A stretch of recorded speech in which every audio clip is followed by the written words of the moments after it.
Bom dia, pessoal. Bom dia, irmãos, irmãs.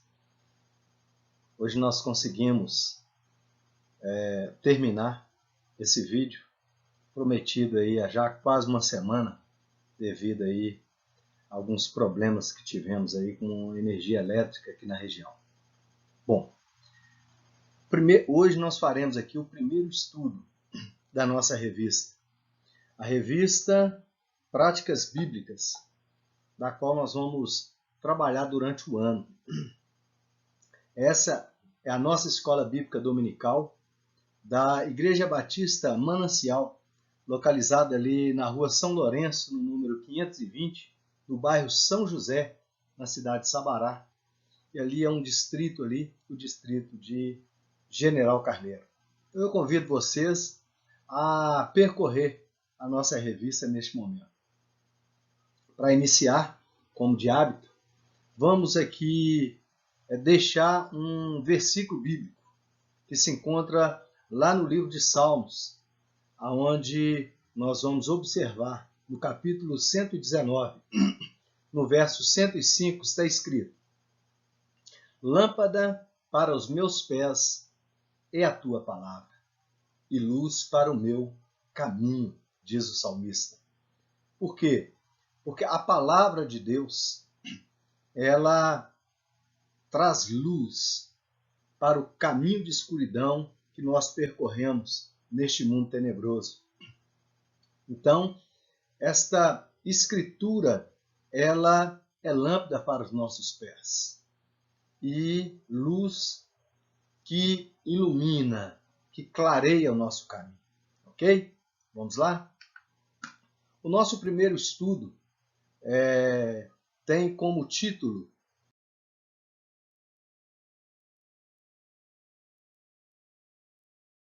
Da Reforma Protestante à Atualidade.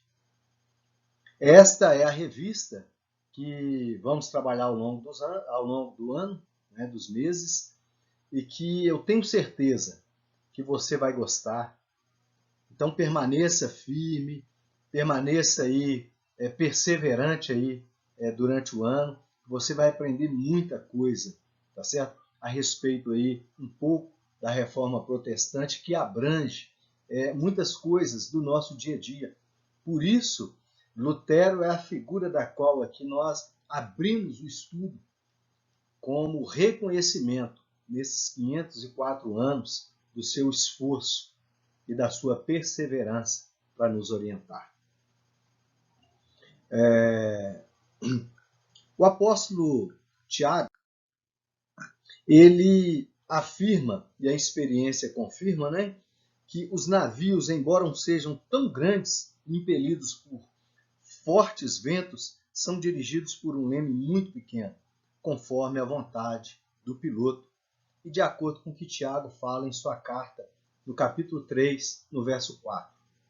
Tiago fala assim: pensem no navio, grande como ele é, empurrado por ventos fortes, ele é guiado por um pequeno leme e vai aonde o piloto quer. Se você prestar bem atenção, você vai ver aqui, ó, que esse aqui, ó, é o leme. Muito pequeno, em vista da grande embarcação que ele precisa conduzir, ele precisa direcionar. Esse leme, ele, dependendo do tamanho do navio, dessa grande embarcação, ele pode chegar aí à minha altura, ou maior ou menor, dependendo aí do corpo deste transporte. Nós podemos ver também que o avião possui um leme, que está aqui na cauda. Esse leme aí ele dá a direção para o avião. Essa parte aqui é o condutor de rolagem que faz ele subir e descer, né? Então, esses suportes são importantes para a condução da embarcação. Não obstante, a verdade por ele declarada, né, por Tiago declarada, permanece inalterada. Segundo a vontade do piloto, comumente guiado por uma carta de navegação, o pequeno leme move a direção do gigantesco navio para o destino proposto. Eis aqui algo interessante, né? Um interessante princípio. Pequenas coisas podem mudar o rumo de grandes coisas. Se a gente for observar aqui, ó, eu vou te mostrar, este é o maior navio cargueiro do mundo, né? Um gigante de fato. Se nós formos olhar e observar o que a Bíblia nos fala de barco, de navio, nós podemos ir lá em Gênesis, no capítulo 6. Ali tem as medidas da arca, da qual Noé ficou incumbido de construir. A arca media 300 côvados, segundo a Bíblia. E na nossa medida ele dá aí na faixa aí de 144 metros e 45 centímetros de comprimento. A sua largura é de 24 metros, segundo a Bíblia. E 14 metros e 45 centímetros de altura. Então a arca tinha essa metragem e ela tinha capacidade de carregar, a capacidade de transportar 13.960 toneladas. Então, a título de curiosidade, o maior navio, que é esse que você está vendo aí, ó, ele transportou a sua maior carga de 564 mil toneladas, muito maior do que a carga que a própria Arca de Noé transportou. Então, esse navio, além de transportar este tamanho peso, o seu comprimento era de 458 metros e 45 centímetros. Gigantesco, não é? Gigantesco. A velocidade que esse navio trafegava era de 16 nós. O que são esses 16 nós na nossa linguagem, na nossa quilometragem? 30 quilômetros por hora. Então, ele trafegava a 30 quilômetros por hora. Só a sua âncora pesava 36 toneladas. Essa grande embarcação foi desativada no ano de 2009 e não mais navega pelos mares desse mundo. Isso é só para você ter uma ideia do que um pequeno leme, um pequeno suporte pode fazer com essa grande embarcação. E se a gente se a gente puder pensar um pouco sobre o poder que esse leme tem, se esse leme ele sofrer uma pequena alteração no seu trajeto, mínima que for, o seu condutor só vai perceber o desvio do navio horas depois, muitas horas depois. Se ele não atentar para o sol, se tiver à noite para a posição das estrelas, a posição da lua, ele vai se perder. Por quê? Porque houve um erro no posicionamento do leme. Isso acontece com a nossa vida, não é? Só para você ter aí uma ideia, o nosso pequeno leme, um dos nossos pequenos lemes, é a tomada de decisão.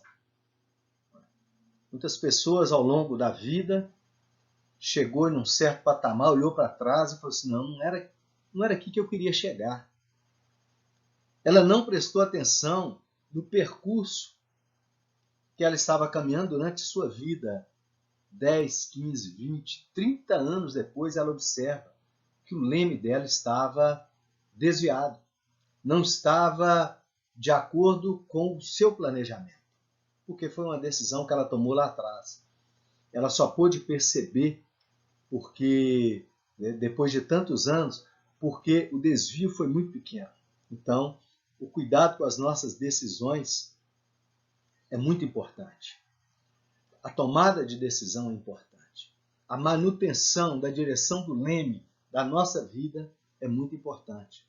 Por isso, Tiago, né, nos chama a esta reflexão. Pensar nesse grande navio e como que ele é empurrado pelos ventos e é guiado por um pequeno leme e ele vai aonde o piloto quer. Então, o leme ele precisa estar sempre em manutenção. Nós precisamos sempre estar pensando na nossa vida, né, nas nossas decisões, nos caminhos que temos percorrido, aonde nós queremos chegar. Então, nós precisamos sempre estar consultando a nossa carta de navegação, que é a Bíblia, a palavra de Deus. Isso é importante. Então, vamos para frente. Pequenas coisas, grandes mudanças. Pode-se citar aqui diversas pequenas coisas que fizeram mudar o rumo da história humana. Que pequenas coisas são essas?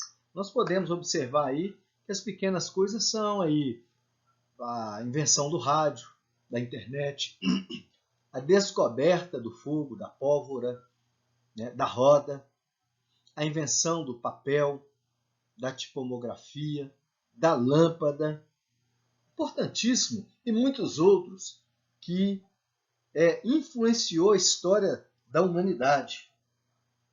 E foi muito importante, não só essas invenções, mas muitas outras que estão por aí.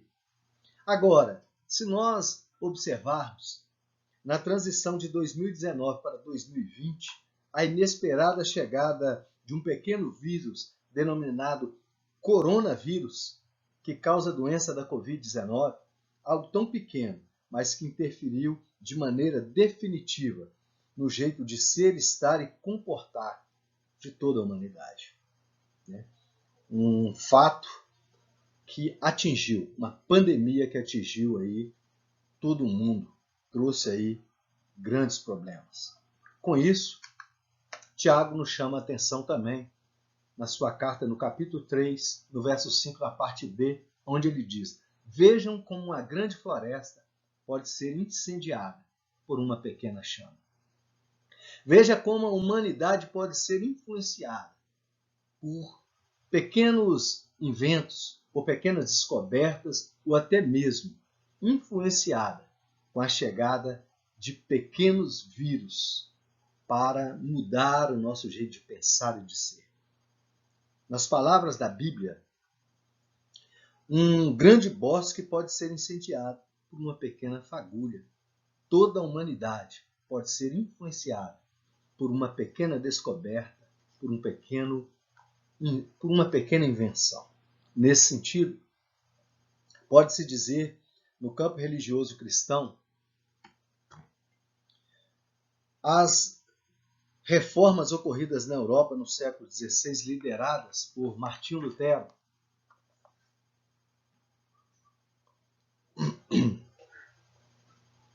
ocorreram a partir da percepção de um pequeno leme do navio, chamado cristianismo, que sofreu aí imperceptíveis desvios. Fato este que chamou a atenção de Lutero e de seus contemporâneos. Estes pequenos desvios, a longo prazo, culminaram aí em diversas distorções comparadas à crença e à prática dos primeiros cristãos. Assim, o século XVI foi marcado por uma cisão na história da Igreja, dando início aí a ramos diferentes no cristianismo e ficando conhecido como o movimento protestante. Olha, nós falamos aqui do movimento protestante, tocamos nesse assunto, mas é um assunto bastante complexo, que não tem como entrarmos nele. Então só citamos aqui para dar um quadro de algumas pequenas partes que vamos abordar durante o correr do ano, nos estudos que já estão previstos aí nessa revista. Então, não tem como, né, tratar aí dos pormenores aí das reformas, por não ser este o interesse e o foco primário também do estudo que se segue, ok? Então, a reforma protestante, ela não só foi, como é importante para nós ainda hoje, porque ainda está em trabalho, em transição, em transformação, né? Então, é necessário a gente se ater a isso. Portanto, quando parecia tudo perdido, como aí se consta, um homem leu sob a luz de velas que o justo viverá pela fé. Romanos, no capítulo 1, no verso 17. Lutero atentou para isso. Por quê? Lutero era um homem dedicado à leitura, meditação e estudo da Escritura Sagrada. Então, ao alcançar a compreensão de que a salvação é fruto da graça e que vem de Deus ao homem através da fé, baseado em tudo o que Jesus fez, Martinho Lutero entendeu a verdadeira mensagem do Evangelho de Cristo. E então se viu disposto a morrer por ela, se necessário fosse. Diante disso, inspirando milhões de outros ao longo de 504 anos, com tudo o que aprendeu, viveu e compartilhou. Esta foi a postura de Lutero quando detectou ali na caminhada cristã, ali no quadro ali da igreja primitiva, que muita coisa estava sendo distorcida, sendo desviada. Dentro delas aí nós podemos ver aí a venda de indulgências, né? Martinho Lutero abriu os olhos, mas por que eu pagaria para comprar um pedaço de lote no céu, sendo que o meu esforço não valerá de nada? Porque a própria palavra de Deus, ela nos orienta, ela nos mostra que o justo viverá pela fé. E tem inúmeras passagens bíblicas, inúmeros textos que justificam isso.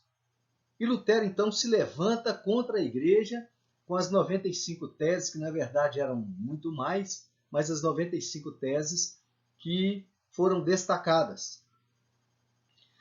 Uma frase que nós já ouvimos aí muitas vezes, né, da venda de indulgências, ela traz esta ideia. Fala assim: ao tilintar de uma moeda no fundo do gasofilácio, uma alma sai do purgatório. Quem somos nós para comprar a nossa salvação? Comprar um direito no céu? Não, nós não temos essa capacidade.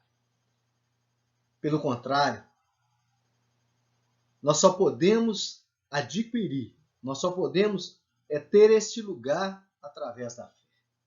É só pela fé e pela fé, e nada mais. Porque a salvação, ela é fruto da graça. E o que é a graça? A graça é o favor imerecido de Deus para nós, a humanidade. Se Deus não mover em nossa direção, nós não temos a capacidade de mover na direção de Deus. É Ele que vem a nós. É Ele quem abre os nossos olhos, é Ele quem dá a nós um entendimento. A luz vem dele, porque a humanidade, na escuridão que se vive, ela não tem a capacidade de enxergar um pau à frente do seu nariz, a não ser que esta graça o alcance. Então, é um favor imerecido. É a graça de Deus. Tiago, no capítulo 3, no verso 18, ainda continua e diz: pois a bondade é a colheita produzida pelas sementes que foram plantadas pelos que trabalham em favor da paz. E a pergunta que deixo aqui para você refletir é esta: que pequenas atitudes você tem praticado rumo a grandes mudanças que deseja a sua vida? Lembrando que pequenas atitudes práticas do dia a dia é o leme da nossa vida. É o leme que vai movimentar a nossa comunidade. É o leme que vai movimentar o lugar aí onde você está inserido. Ok? Isso é para você pensar, para você refletir aí sobre tudo isso. O segundo ponto a abordarmos é a igreja local e os problemas da comunidade em seu entorno. Se a gente observar, destaca-se que os estudos aqui não têm o objetivo de uma narrativa histórica, antes apenas recuperar elementos que se tornaram mais relevantes para a igreja no período informado no título do estudo, que é da Reforma Protestante à atualidade. Então, nós focaremos em problemas que enfrentamos aqui na Terra, problemas atuais, problemas concretos, problemas que nós vivemos aí no entorno aonde a gente congrega, onde a gente vive, tá certo? Na sua casa, tá? E focando aí a cidadania brasileira e o fato de sermos seres humanos. Então, como nós podemos observar aqui, né, uma gota de lágrima, a mais expressiva ou o mais expressivo convite para a missão. Então, a prática do amor nos chama a atenção a cumprir a missão que Cristo nos chamou a praticar. A prática do amor é importante quando nós observamos aqui ao redor da nossa casa, a nossa vizinhança, ou até mesmo ao redor aí, no entorno aí da comunidade que você congrega, que você vive, onde você trabalha. Nosso coração precisa doer em solidariedade às pessoas que estão sofrendo, principalmente nesse momento de dificuldade que o Brasil atravessou aí, ó, tanto no Nordeste quanto aqui em Minas Gerais, né? As dificuldades que as pessoas, as famílias enfrentaram com a quantidade de chuva que caiu sobre os nossos estados. Então tem pessoas passando dificuldade. Então, esse título vem a calhar prontamente a atual situação que vivemos, a igreja local e os problemas da comunidade em seu entorno. Eu tenho certeza que você já pode ter detectado aí alguns problemas aí na sua comunidade. Então, você vai precisar de quê? Praticar o amor. Praticar não é falar, não é discurso, é colocar em prática. Então, o alvo é pensar nos problemas da terra, nas obras que um salvo ou uma igreja local realiza. Então, nós somos chamados para praticar aí o auxílio, né? O suporte ao nosso semelhante. E buscar aí, ao detectar esses problemas, buscar ser uma resposta pelo bem comum. Olha, aí onde você mora, ou aonde você congrega, pessoas foram atingidas pelas causas naturais aí da chuva, como alagamento, desmoronamento de terra aí sobre casas. Então tem pessoas aí que estão passando dificuldade. E o que você precisa fazer? Buscar uma resposta pelo bem comum, estender as mãos para os necessitados, para as pessoas que estão passando dificuldade. É condoer-se pelo próximo e praticar a missão que Cristo nos chamou a fazer. A nossa humanidade, é lembrar a nossa humanidade, que vivemos em comunidade e devemos ajudar outros a superarem suas dores. Então, o objetivo desse estudo é lembrar a nossa humanidade, é mostrar que nós fomos regenerados, nós fomos transformados pelo amor de Cristo. Uma vez que lá no Éden, o ser humano foi corrompido, ele foi desumanizado pelo pecado. Então, Cristo, ele vem, nos humaniza e nos dá a oportunidade de praticar aquilo que nos ensina através da prática da palavra de Deus. Então, nós devemos sim ajudar os outros a superarem as suas dores.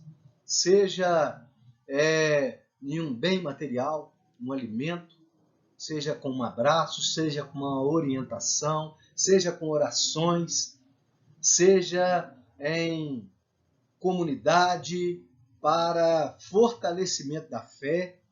Nós precisamos sim ajudar, porque entendemos que a nossa missão no mundo, enquanto o céu não chega, é servir o próximo em nome de Jesus.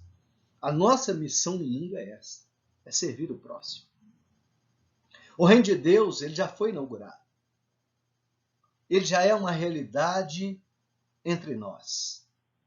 Ele não está aqui de fato, mas ele já está manifestado em nosso meio. É o já e ainda não, né, que conhecemos, né? Já inaugurado, mas ainda não em sua plenitude. Por isso, como comunidade cristã, como pessoas humanizadas por Cristo, nós precisamos deixar com que o nosso coração arda para praticarmos o amor de fato. Com isto, quais os principais problemas enfrentados pelas pessoas no entorno da sua comunidade de fé? Você já parou para identificar? Você já parou para observar o que está acontecendo ali no entorno da comunidade que você serve? Se você já identificou, não só ali, mas como aonde você também mora, que contribuição se pode dar para aliviar estes problemas? Alimento? São roupas? São móveis? São palavras de ânimo? São orações? São petições? São clamores? Que contribuição se pode dar para aliviar esses problemas? Então vamos nos levantar e vamos sair do discurso e vamos praticar o amor, porque Cristo nos deixou esse legado. Aprendemos e praticamos. E eu te convido a fazer isso ainda hoje, em nome de Jesus. Se compreendermos o nosso papel, nós vamos promover mudanças sim, ali no entorno ali da nossa congregação, da nossa igreja, ou no entorno aonde nós moramos. Paulo desafiou o jovem Tito a ensinar aqueles que criam em Jesus, que já tinham sido justificados pela graça, sendo herdeiros do céu e da vida eterna, e que procurassem se aplicar às boas obras, ou a fazer coisas boas e proveitosas para as pessoas. Está aí. Tito, no capítulo 3, de versos 5 a 8, Paulo escreve: Ele nos salvou por meio do Espírito Santo, que nos lavou, fazendo com que nascêssemos de novo e dando-nos uma nova vida. Deus derramou com generosidade o seu Espírito Santo sobre nós, por meio de Jesus Cristo, o nosso Salvador. E fez isso para que, pela sua graça, nós sejamos aceitos por Deus e recebamos a vida eterna que esperamos. Esse ensinamento é verdadeiro. Quero que você, Tito, insista nesses assuntos, para que os que creem em Deus se interessem em usar o seu tempo fazendo bem. Isto é bom e útil para todos. Paulo fala aqui não só a Tito, o seu contemporâneo, mas Paulo também nos fala hoje. Quero que você insista nesses assuntos para que os que creem em Deus se interessem em usar o seu tempo fazendo bem. Isso é bom e útil para todos. Nós somos chamados a praticar o bem, a fazer boas obras. Então, aplicar as boas obras, trabalhar em favor das pessoas que estão ao nosso redor, para que não fossem salvos infrutíferos, para que nós não sejamos salvos infrutíferos. Por quê? Porque nós sabemos que nós estamos ligados à videira, como está lá escrito no Evangelho de João, no capítulo 15, onde Jesus, ele afirma: eu sou a videira, vocês são o ramo. E ele nos chama a atenção para que nós permaneçamos nele. Por que nós precisamos permanecer nele? Porque a seiva vem dele, o alimento vem dele, o fortalecimento, a graça vem dele. E se nós estivermos ligados a ele, nós vamos praticar boas obras. Esta é a verdade. E esta é a realidade da qual Paulo também nos chama a atenção para a prática de boas obras, para fazermos o bem. Isso é verdadeiro. Nós sabemos que os estudantes da Bíblia são pessoas aplicadas. Então, Paulo ele encoraja Tito a ensinar, a insistir nesses assuntos, fala conosco também a insistir nesses assuntos, e sabemos que os estudantes da Bíblia são pessoas aplicadas e que já adquiriram um bom conhecimento da palavra de Deus.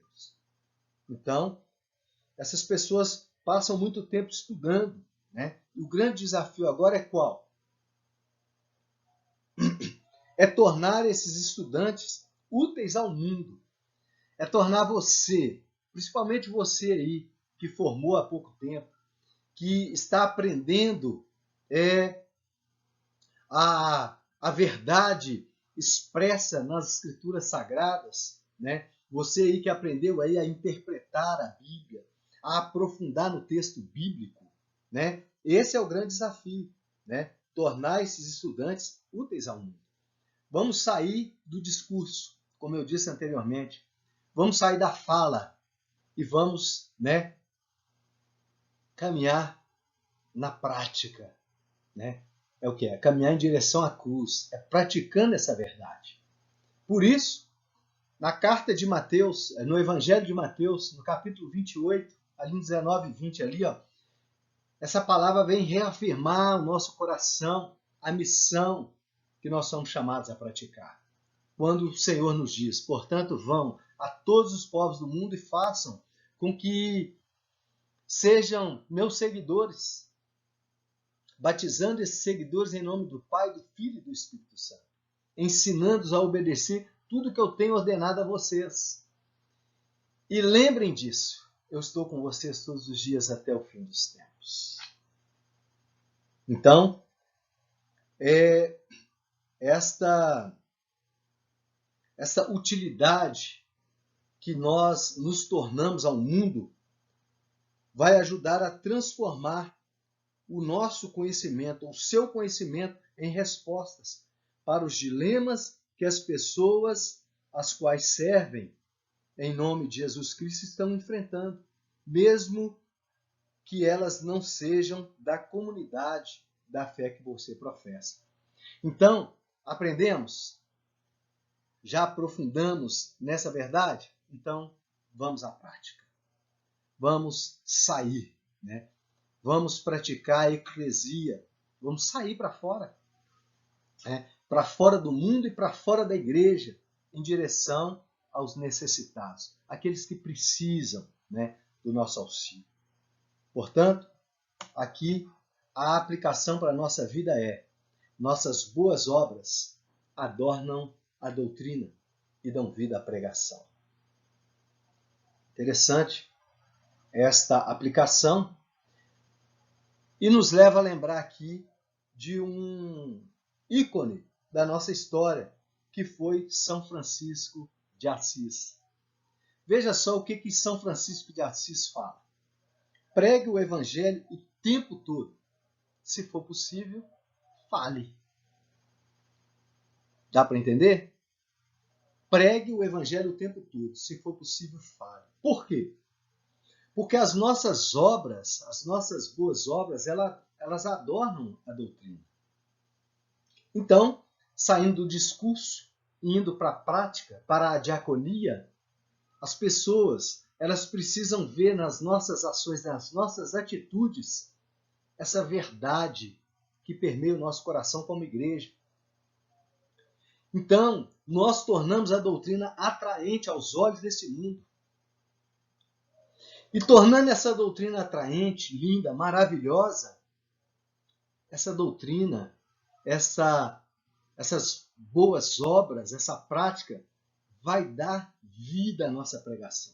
Então, quando abrimos a nossa boca, ou abrirmos a nossa boca para falar do amor de Jesus, as pessoas vão estar maravilhadas, porque nós não só falamos, mas praticamos. Nós somos esta carta aberta. Nós somos este instrumento do poder de Deus sobre essa terra. Para quê? Para que os povos do mundo todo sejam seguidores de Cristo na prática. Então, praticar o amor é isso. É sair do discurso e caminhar praticando o amor de Jesus para o mundo. Diante desse quadro, o que será abordado durante aí todo esse ano? As implicações sociais das grandes solas da reforma, né? Uma delas, sola Dio, só Deus, né? Então, nós vamos percorrer aí por algumas partes aí do que aprendemos aí na Reforma Protestante. Nós vamos falar também sobre o sacerdócio de todos os crentes. Isso é importante. Temos essa consciência. Nós vamos também abordar sobre a separação entre a igreja e o Estado. Qual é o benefício? Por que houve esse rompimento? E qual é o papel da igreja enquanto diaconia, enquanto o serviço aqui em auxílio ao Estado?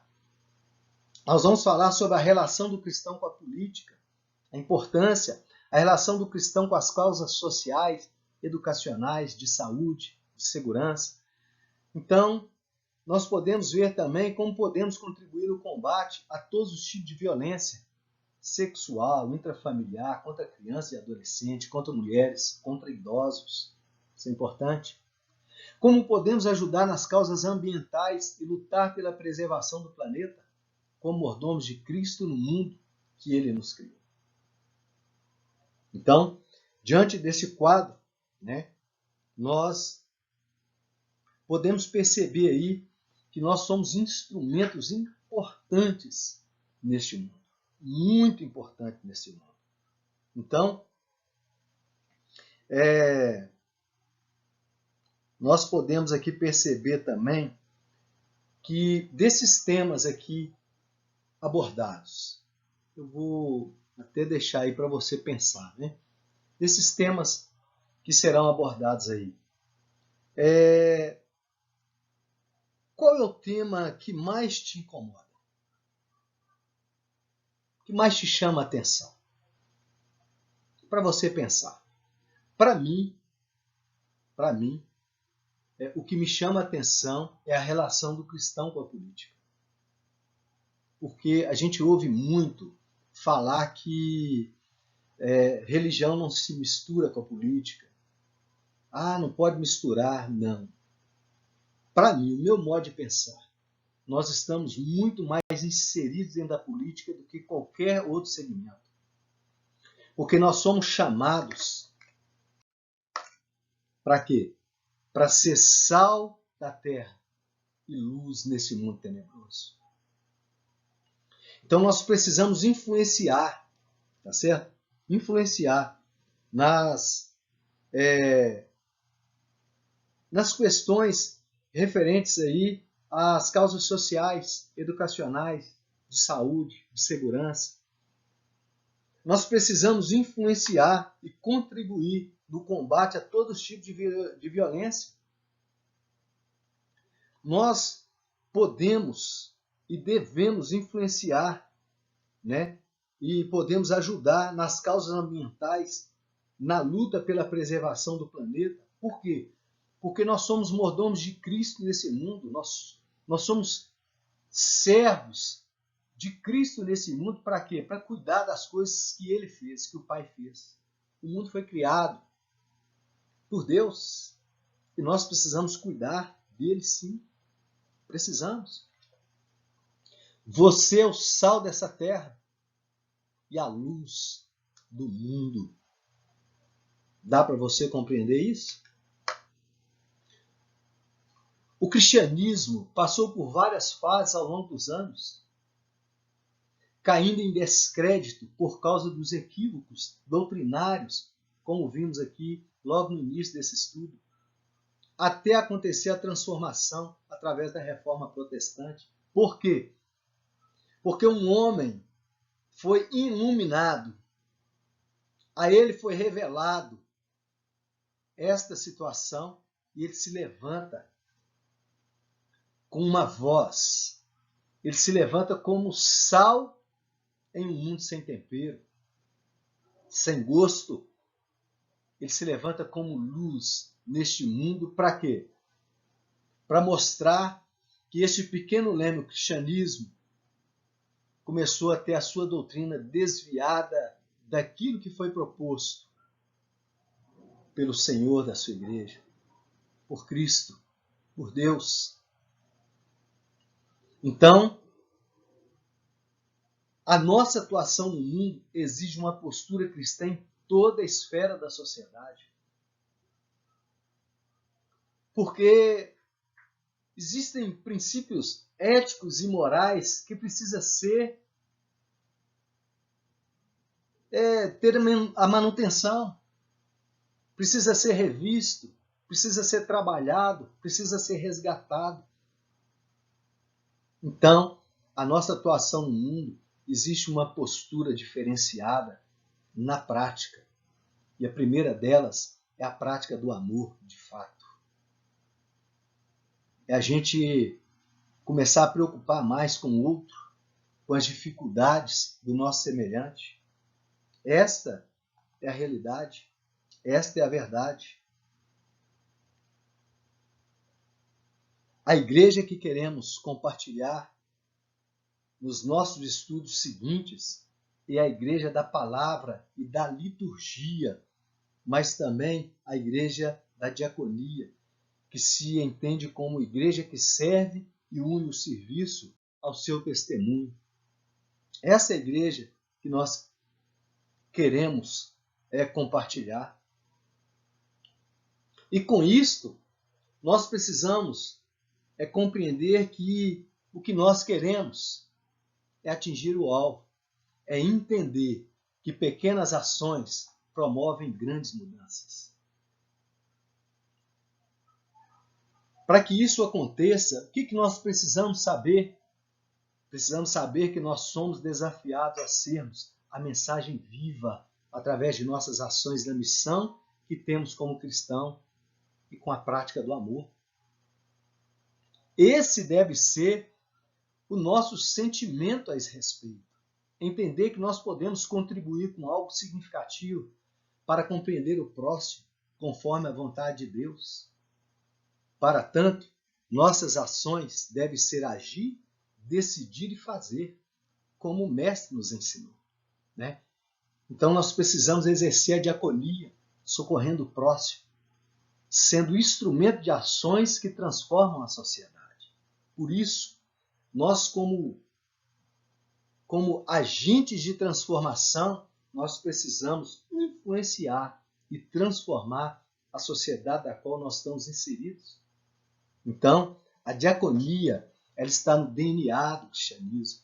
Nós precisamos compreender que o serviço, o amor ao próximo, a atitude, a ação da diaconia, ela é importante na nossa caminhada cristã. Portanto, nós, aqui completando, a igreja entende que sua adoração se dirige unicamente a Deus, mas sua diaconia se dirige às pessoas. Então, a nossa adoração é de forma vertical. a Deus, somente a Ele. Toda adoração, todo louvor a Deus, somente a Ele. Mas a diaconia, o serviço, ele deve ser de forma horizontal. Ele deve atingir o nosso próximo. Ele deve atingir todos aqueles que estão ao nosso entorno, ao nosso redor. Diante disso, que sejamos habilitados como crentes e igrejas locais no exercício da diaconia. Ou seja, no serviço que socorre as pessoas em suas necessidades concretas, que buscam transformar as estruturas corruptas que causam alguns dos principais males sociais que atingem as nossas comunidades. E por vivermos em sociedade, o problema de um é problema de todos. Então, que a gente possa estar atento aos problemas sociais, aos problemas que atingem as pessoas que nos circulam, que estão ao nosso redor. Tá? A vizinhança da nossa comunidade de fé. Isto é diaconia. Né? A igreja serve e une o serviço ao seu testemunho. Cristo, ele nos ensina a praticar essa diaconia. Então, ao exercer a diaconia como de fato deve ser, nós vamos estar praticando o serviço de suporte de uns aos outros. Né? Nós precisamos ser práticos. Essa prática é sair do discurso e agir. É ação, é a prática do amor. Esse é o nosso estudo de hoje. Né? Que você possa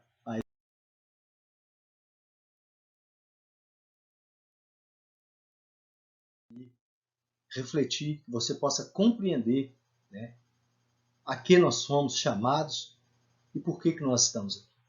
O nosso próximo estudo, número 2, será a Igreja e o Estado, no próximo domingo, do dia 16 de janeiro, às 9 horas da manhã, na Igreja Batista Manancial, em General Carneiro. Você que está aí nos assistindo, que não nos conhece, nós estamos localizados ali na rua São Lourenço, no número 520, no bairro São José, ali em Sabará, no distrito de General Carneiro. Você é nosso convidado. Compareça. Vai ser recebido ali com muita alegria e vai ser uma honra tê-los ali conosco. Um abraço, Deus os abençoe, em nome de Jesus. Amém? Tenha aí uma ótima semana para a glória de Deus. Deus abençoe vocês.